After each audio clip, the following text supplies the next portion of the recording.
12시에 많은 참여 바랍니다. 자, 뉴욕 증시 다시 한번 상승 랠리의 초입에 들어가고 있는 것 같습니다. 좀 자세한 현지 분위기 알아보죠. 자, 뉴욕 증시 관련해서 김한희 특파원입니다. 안녕하십니까? 네, 안녕하세요. 자, 이 뉴욕 증시 3대 지수가 다시 한번 또 상승 랠리에 접어드는 그런 모습을 보여주고 있습니다. 이날 다우 지수가 참 눈에 띄었었는데요. 어땠습니까?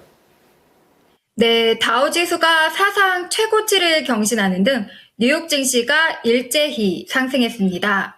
미국의 견조한 경제 활동을 나타내는 데이터가 나오면서 투심이 살아나는 분위기였는데요.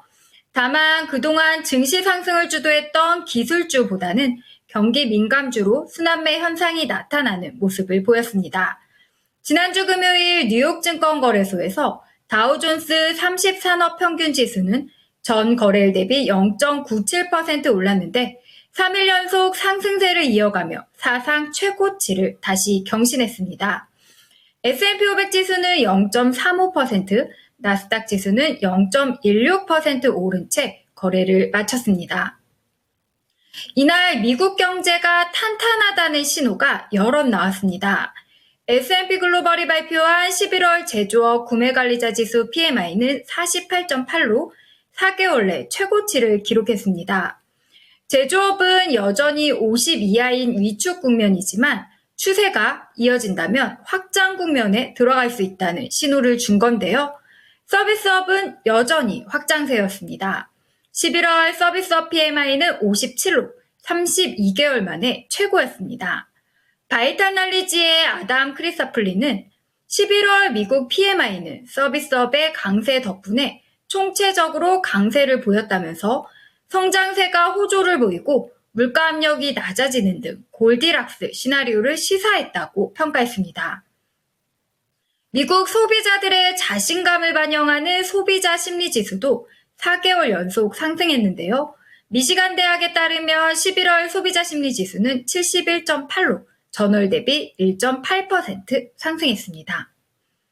매그니피센트 대형 기술주들은 흐름이 엇갈렸습니다. 트럼프 랠리 중심 종목인 테슬라는 3.8% 급등한 352.56달러로 올라섰습니다. 지난 이틀에 걸친 1.8% 하락을 만회하면서 다시 큰 폭의 상승세로 복귀했는데요. 테슬라는 지난 5일 대선 이후 주가가 45% 넘게 폭등했습니다. 반면 엔비디아는 전날 매그니피센트 7 빅테크 가운데 유일하게 오름세를 탄 것과 달리 이날은 3.2% 급락했습니다. 대선 이후 9.4% 급등했던 엔비디아는 이후 상승폭이 좁혀져 이제 4.3% 상승률로 좁혀졌습니다. 그렇지만 여전히 올해 전체로는 186% 상승률로 주가가 3배 가까이 폭등했습니다. AI 서버 업체인 슈퍼마이크로 컴퓨터는 상장 폐지 위기에서 일단 벗어나면서 폭등세를 이어가고 있는데요. 이날은 11.62% 폭등했습니다. 슈퍼마이크로 컴퓨터는 이번 주 들어서만 60% 넘게, 지난 15일 이후로는 84% 넘게 올랐습니다. 자, 이번 주에도 이 종목들의 이런 변동성들은 항상 깊었던 것 같습니다. 자, 그런 가운데 벌써 달력을 보니까 11월이 다사다난했다. 좀 이런 생각이 들기도 하는데요. 11월을 시장에서 어떻게 평가를 하고 있고 이제 남은 한 주를 어떻게 마무리해야 되는지 이런 힌트들은 어떤 게 있을까요? 네, 11월의 마지막 주간인 이번 주는 격동의 11월 거래를 마무리합니다. 이번 달 뉴욕 증시는 미국의 대통령 선거를 전후로 한 변동성을 나타냈었죠. 증시는 롤러코스터를 탔지만 수익률은 우수했습니다.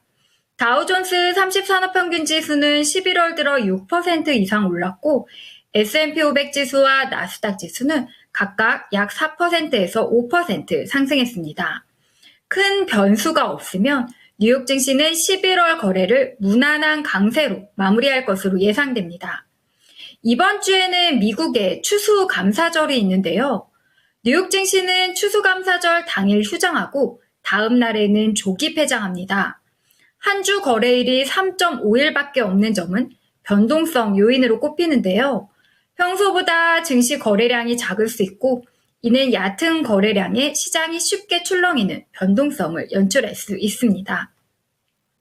투자자들이 촉각을 기울일 경제 지표는 화요일과 수요일에 집중돼 있습니다. 먼저 미국 경제 활동의 3분의 2 이상을 차지하는 소비 향배를 좌우할 컨퍼런스 보드의 소비자 신뢰 지수 11월치가 화요일 발표됩니다. 트럼프 당선으로 미국 인플레이션 고삐가 다시 풀릴 것이란 우려가 높은 가운데 수요일에는 상무부가 개인 소비 지출 PCE 물가지수 10월치를 공개합니다. 열흘 전쯤 노동부가 발표한 10월 소비자 물가지수 CPI와 10월 생산자 물가지수 PPI가 그랬던 것처럼 PCE 10월 물가지수 역시 인플레이션 재반등을 가리킬 것으로 보입니다. 미국의 인플레이션은 중앙은행의 목표치인 2%를 달성하는 마지막 관문 앞에서 고전하고 있는데요. 만약 이번 물가가 끈질기게 높으면 연준은 올해 한 차례 남은 FOMC에서 금리를 인하하지 않을 수도 있습니다. 최근 연준 인사들이 금리 인하의 속도 조절을 할 필요가 있다는 점을 언급한 만큼 12월 금리 동결 가능성도 상당히 높아진 상태인데요. 인플레이션은 연준의 금리 인하 궤도에 영향을 미칠 수 있는 요인입니다. 특히 모든 수입품의 10에서 20%, 중국 수입품에는 60% 관세를 물리고 내년 1월 20일 대통령에 취임하자마자 곧바로 대대적인 불법 이민자 추방에 나서겠다고 약속한 트럼프 행정부가 내년에 출범하면 인플레이션이 다시 가파르게 뛸 수 있다는 우려가 높습니다. 이런 우려 속에 연준이 수요일 발표할 FOMC 의사록에 관심이 집중될 수밖에 없는데요. 트럼프 당선이 확정된 6일에 시작해 7일까지 이어진 FOMC에서 연준이 이와 관련해 어떤 식으로든 논의가 이뤄졌을 것으로 보입니다. 이 밖에도 미국의 3분기 경제 성장률 GDP 잠정치도 발표되는데요. 최근 미국 경제는 유럽과도 차별화하며 독보적으로 강한 흐름을 유지하고 있는데요. 추수감사절이 지나면 뉴욕 증시는 본격적인 연말 장세로 들어갈 것으로 보입니다. 이제 내일 일정 살펴보겠습니다. 내일 경제지표로는 10월 시카고 연방준비은행 전미 경제활동지수, 11월 댈러스 여는 제조업지수 발표가 예정돼 있습니다. 네, 변동성보다는 이제 지표라든지 연준의 움직임 잘 보겠습니다. 감사합니다. 감사합니다. 지금까지 모닝인 뉴욕이었습니다.